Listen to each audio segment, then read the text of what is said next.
사도신경으로 신앙 고백하시겠습니다.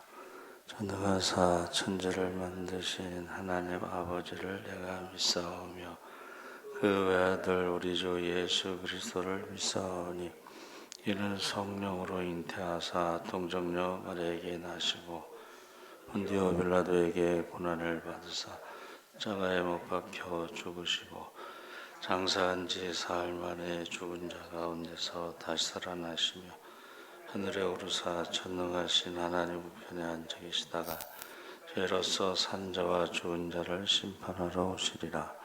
성령을 믿사오며 거룩한 공예와 성도가 서로 교통하는 것과 죄를 사하여 주시는 것과 몸이 다시 사는 것과 영원히 사는 것을 믿사옵나이다.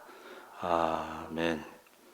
찬송가 151장 찬송하시겠습니다.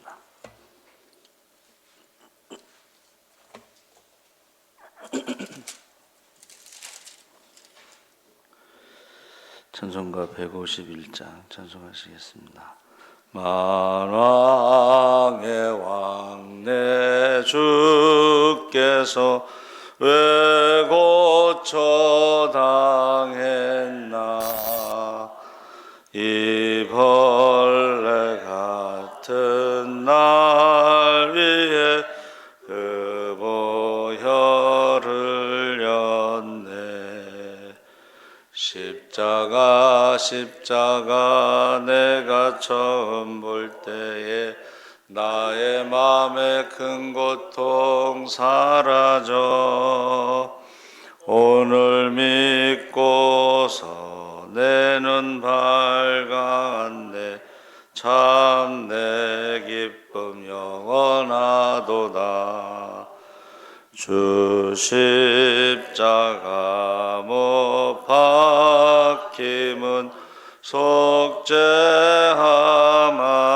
아닌가.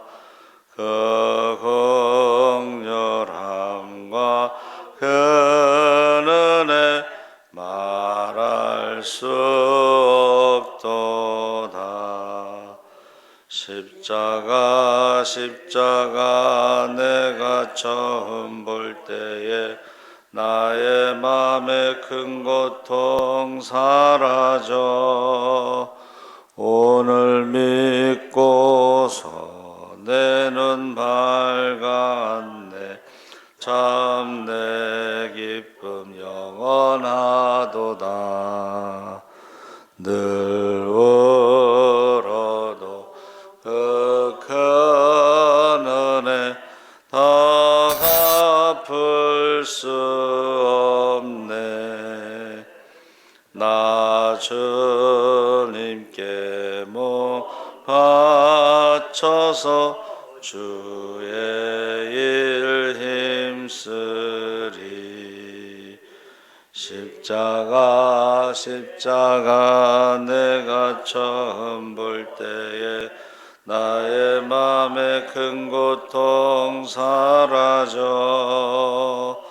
오늘 믿고서 내 눈 밝았네. 참 내 기쁨 영원하도다. 아멘. 하나님 말씀은 마태복음 21장 1절에서 11절까지 말씀을 보겠습니다. 신약성경 34쪽에 있습니다.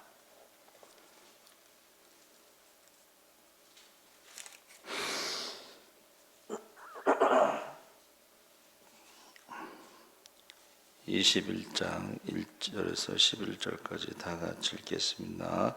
그들이 예루살렘에 가까이 가서 감람산 벳박에 이르렀을 때에 예수께서 두 제자를 보내시며 이르시되 너희는 맞은편 마을로 가라. 그리하면 곧 매인 나귀와 나귀 새끼가 함께 있는 것을 보리니 풀어 내게로 끌고 오라. 만일 누가 무슨 말을 하거든 주가 쓰시겠다 하라. 그리하면 즉시 보내리라 하시니 이는 선지자를 통하여 하신 말씀을 이루려 하심이라.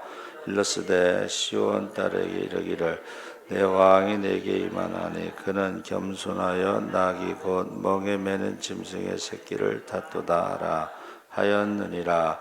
제자들이 가서 예수께서 명하신 대로 하여 나귀와 나귀 새끼를 끌고 와서 자기들의 겉옷을 그 위에 얹음에 예수께서 그 위에 타시니 무리의 대다수는 그들의 겉옷을 길에 펴고 다른 이들은 나뭇가지를 베어 길에 펴고 앞에서 가고 뒤에서 따르는 무리가 소리 높여 이르되 호산나 다윗의 자손이여 찬송하리로다. 주의 이름으로 오시는 이여 가장 높은 곳에서 호산나 하더라. 예수께서 예루살렘에 들어가시니 온 성이 소동하여 이르되 이는 누구냐 하거늘 무리가 이르되 갈릴리 나사렛에서 나온 선지자 예수라 하니라. 아멘. 할렐루야. 네, 잘 오셨습니다. 감사합니다.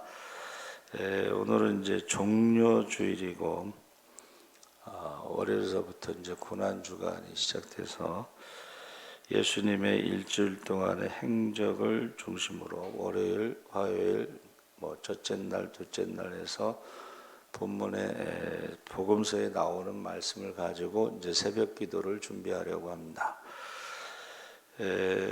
근데 오늘 본문은 이제 마태복음 21장이고 11시 예배 본문은 누가복음 19장 둘 다 예루살렘 입성에 대한 것이 기록되어 있습니다. 마가복음 11장에도 예루살렘 입성에 대해서 기록하고 있습니다. 그래서 예수님이 이 땅에 오셔서 이제 공생애 3년 동안의 기록을 복음서라고 이제 표현하죠. 근데 이제 마태, 마가, 누가복음은 공관복음이라고 해서 같은 시각에서 예수님의 생애 중에 공생애를 기록했는데 요한복음은 조금 다릅니다. 근데 예수님의 생애 중에 3년의 그 기록 중에 고난주간이 복음서의 3분의 1입니다. 굉장히 중요한 거죠. 그래서 오늘 본문 말씀에 이제 4절, 5절에 선지자를 통해서 하신 말씀을 이루려 하심이라. 그래서 시온의 딸, 이 시온의 딸이라고 표현한 것은 이제 보통 나라 이름에는 여성으로 받습니다. 나라 이름을 여성으로 받아서 시온의 딸에게 이르기를 내 왕이 내게 임하나니 그는 겸손하여 낙이 곧 멍에 매는 짐승의 새끼를 타라 하였느니라. 스가랴서 9장 9절에 나온 말씀이고, 이 멍에라고 하는 것은 예수님이 수고하고 무거운 짐진 자들아 다 내게로 오라 내가 너희를 쉬게 하리라 나의 멍에는 쉽고 가벼움이니라.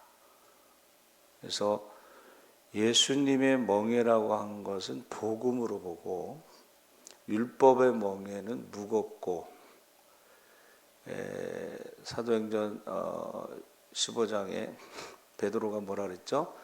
우리와 우리 조상이 능히 매지 못하는 율법의 무거운 멍에를 왜 이방인 세신자들에게 지우려 하느냐. 그러니까 율법은 뭐예요? 내가 뭘 해야 되는 거예요. 근데 할 수가 없어. 이게 수고하고 무거운 멍에가 되는 거예요.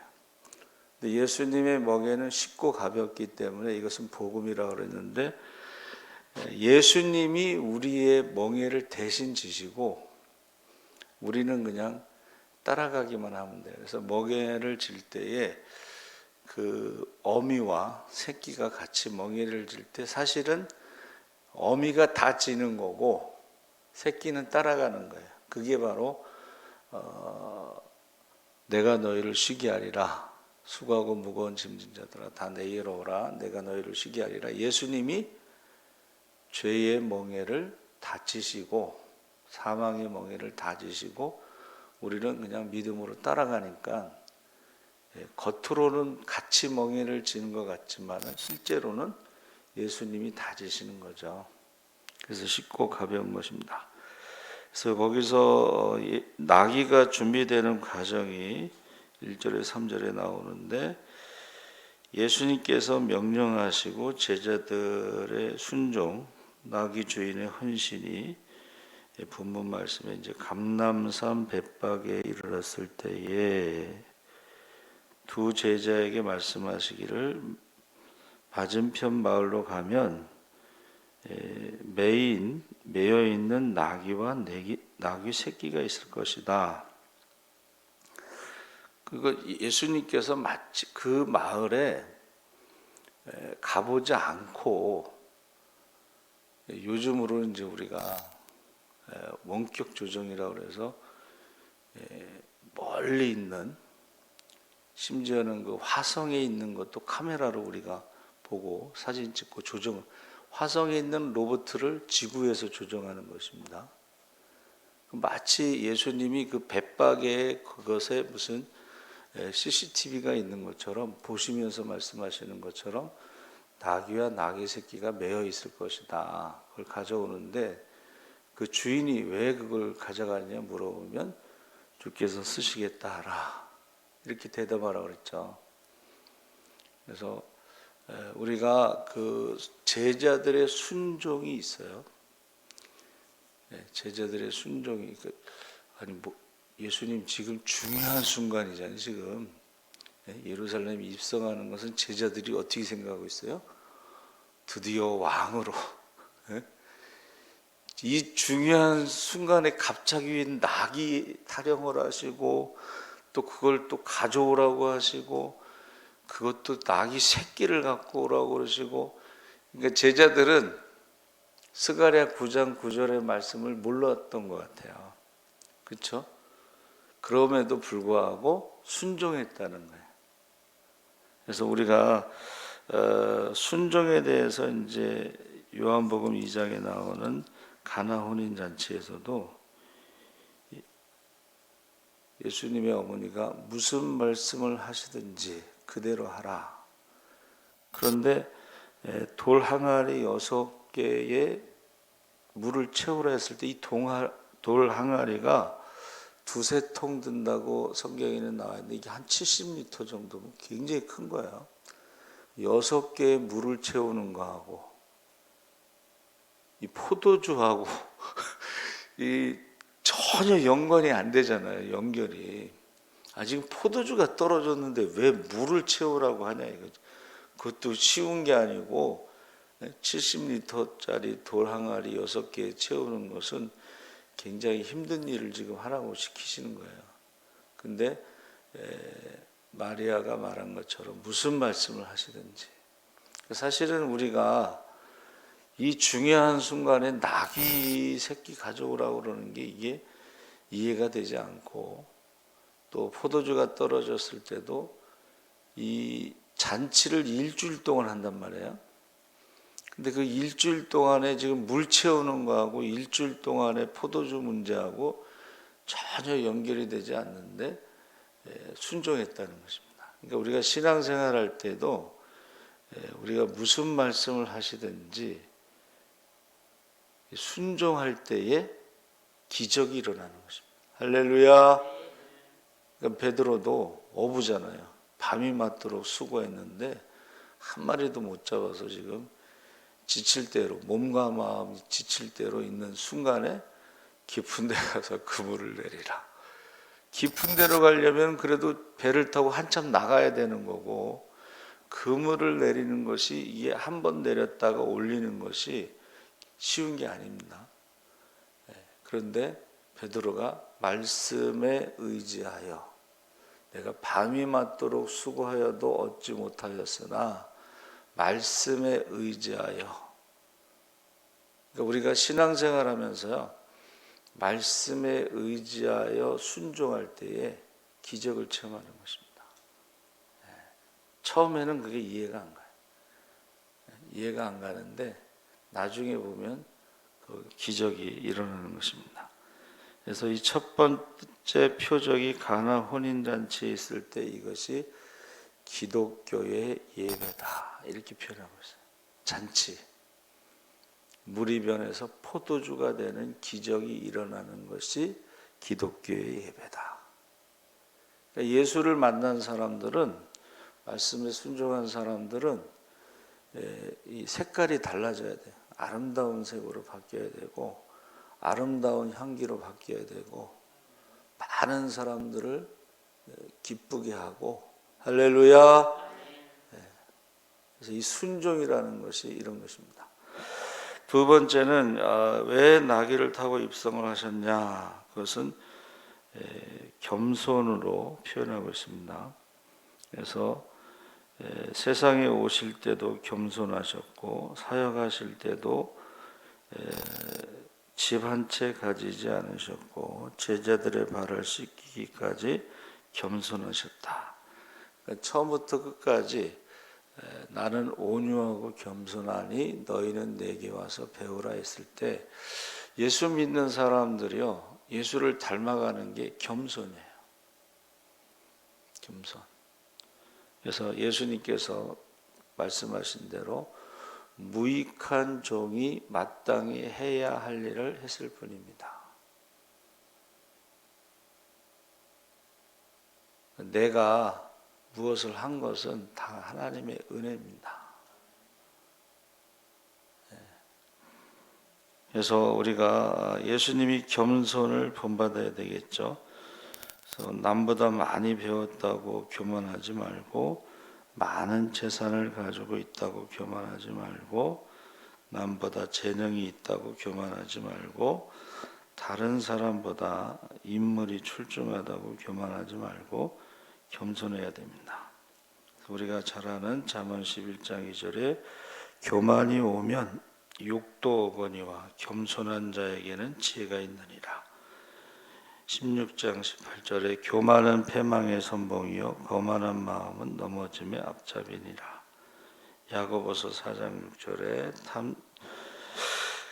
큰 은혜를 주시나니 그러므로 일러스되 하나님이 교만한 자를 물리치시고 겸손한 자에게 은혜를 주신다 하였느니라. 그래서 신앙생활의 근본이 이 겸손이고, 늘 우리가 하나님의 은혜가 아니면 살아갈 수가 없습니다 하는 겸손이 필요하고, 그래서 나귀를 타셨다는 거예요. 세 번째는 군중들이 반응을 어떻게 했느냐. 막 열렬히 환영했죠. 막 호산나 외치면서 막 종려가지를 꺾고 막 옷을 벗고 막 카페트를 깔은 거죠.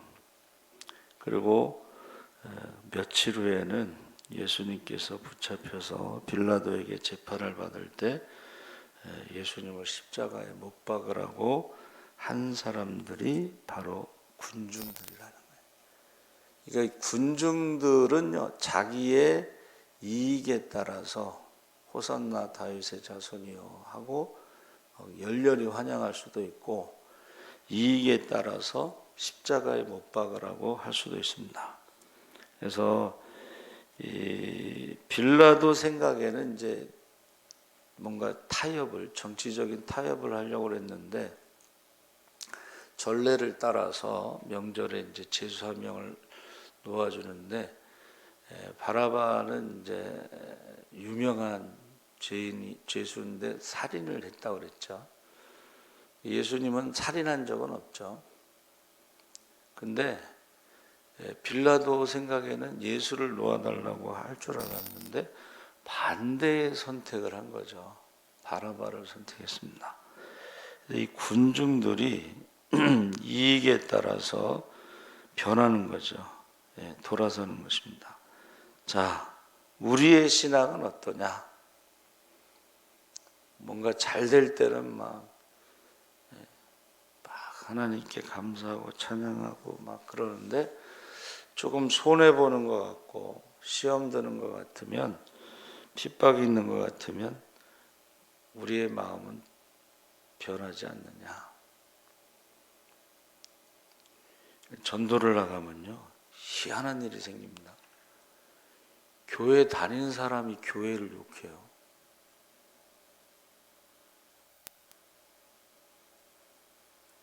어느 교회에서는 현수막을 걸었어. 코로나에 대해서 교회가 미안합니다. 교회가 코로나의 원상제라서 미안합니다. 뭐 이런 표현인 것 같아요. 정확하게 말하면 내가 미안합니다는 괜찮아. 근데 교회가 미안합니다 그런 건 문제가 있는 거예요. 우리 저 엑츠 대학원 후배가 교회에 대해서 막 비판하더라고. 그래서 제가 댓글을 달았어. 주님의 몸된 교회에 대해서 함부로 말하지 마라. 너는 교회를 개척해 본 적이 있냐? 목회를 해본 적이 있냐? 대학원에서 영어로 공부하는 그 영어 가지고 지금 무슨 캠프 같은 거 하고 그러는데 주님의 몸된 교회에 대해서 함부로 말하지 마라.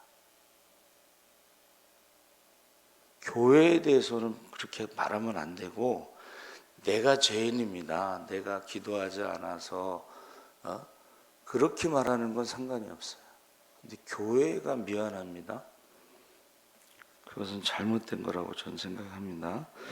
그래서 이 예수님 주께서 쓰시겠다 했을 때 이 쓰신다는 말이 크레이아라고 해서 필요를 말하는데 이게 그 헬라어에는 뭐 필요해서 이렇게 돼 있는데 좀 정확하지가 않고 히브리어에서는 미시마르라고 해서 이것이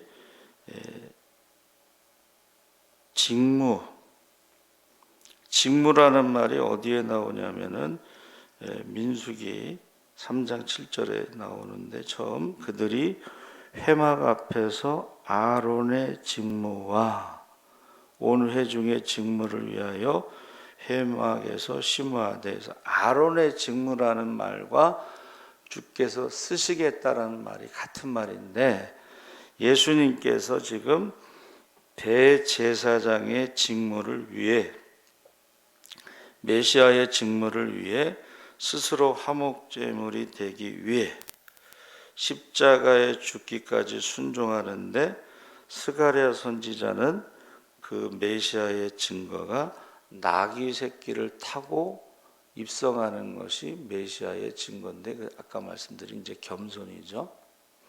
그래서 그 메시아의 직무를 위해서 내가 메시아라는 것을 증거하기 위해서 화목제물이 되기 위해서 나귀 새끼를 탄다. 그렇게 말씀하신 것이죠.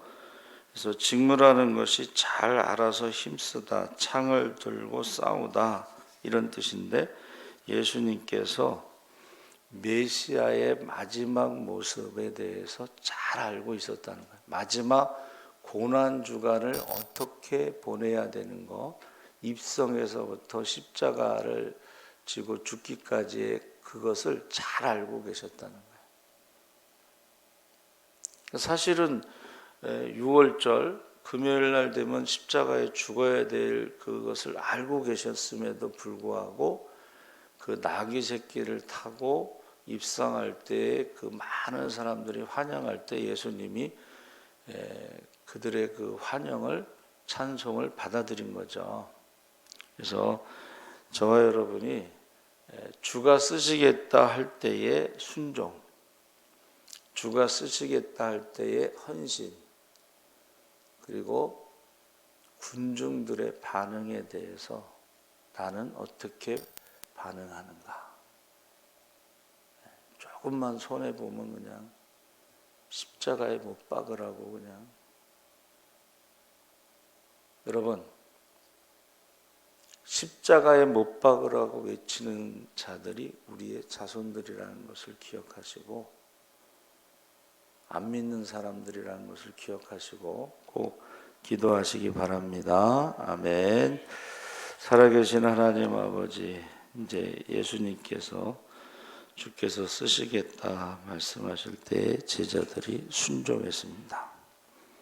이유는 알지 못했지만 순종한 것처럼 우리도 말씀에 순종할 수 있게 하시고 나귀 새끼가 굉장히 비싼 것이고 그건 부자들만 소유할 수 있는 것인데 그것을 주께서 쓰시겠다 했을 때에 내어놓았습니다. 우리가 무엇이든지 주님께서 쓰시고자 하는 것들을 내어놓을 수 있게 하여 주시옵소서.